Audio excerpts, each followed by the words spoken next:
మా ఫ్రెండ్ గారు మండి బిర్యానీ తినిపిస్తాను చెప్పి సంగతి తినిపించాడు. అసలు ఏం జరిగిందో తెలుసుకోవాలంటే వీడియో మొత్తం చూడండి. Hello guys, welcome back to another vlog. ఈరోజు మ్యాటర్ ఏంటంటే మా ఫ్రెండ్ గారు ఫోన్ చేస్తుంటారు, ఆరా బద్దెలు పోదాం మండి తినిపిస్తాను. ఇంకా మన గురించి తెలిసింది కదా, ఊరికి వస్తే పెనాలైన దాగే రకం. సో అందుకనే మనం బయలుదేరాం అనమాట బద్దెలకి. నాకైతే బద్దెలు పోవడం చాలా ఇష్టం, ఎందుకంటే లొకేషన్ అయితే చాలా అంటే చాలా బాగుంటుంది. అదే వర్షపడేటైతే ఇంకా చాలా అంటే చాలా బాగుంటుంది. చుట్టూ కొండల మధ్యలో చాలా బాగుంటుంది.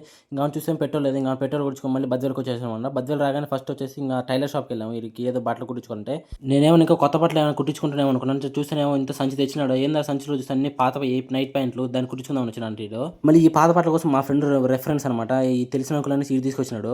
మా ఫ్రెండ్ గారు ఏం పోతున్నారా మండికి, అన్న క్యాంటీన్ ఉంది, అన్న క్యాంటీన్ పోయి భోజనం తిందాం 5 రూపాయలు అన్నాడు. ఇన్ని ఏమిటితో కొట్టాలి అసలు చెప్పండి మీరు అసలుకి.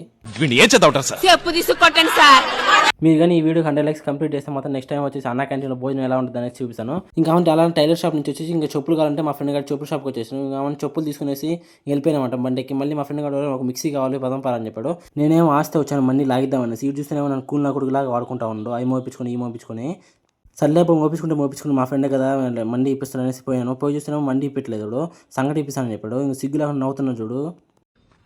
నీకు సిగ్గు శరం బుద్ధి జ్ఞానం రోషం పౌరుషం మానం మర్యాద మళ్ళీ సంగటి కూడా లేదు, మీ అమ్మ ఏం చేసి అది పోయి తినమని చెప్పిండు. నాకైతే మగ్గ కోపం వచ్చేసింది. ఇంకేం చేసేసరిగా సరే ఆడో మాకు సంగటి ఇప్పిస్తారు పదని చెప్పి ఇంకా అంతే వచ్చేసి తినేసి వెళ్ళిపోయినమాట. మీరు ఎప్పుడైనా అన్న క్యాంటీన్లో భోజనం చేస్తుంటే కామెంట్ చేయండి. సరే మరి వెళ్ళొస్తుంది రేపు మళ్ళీ దాంతో బాయ్.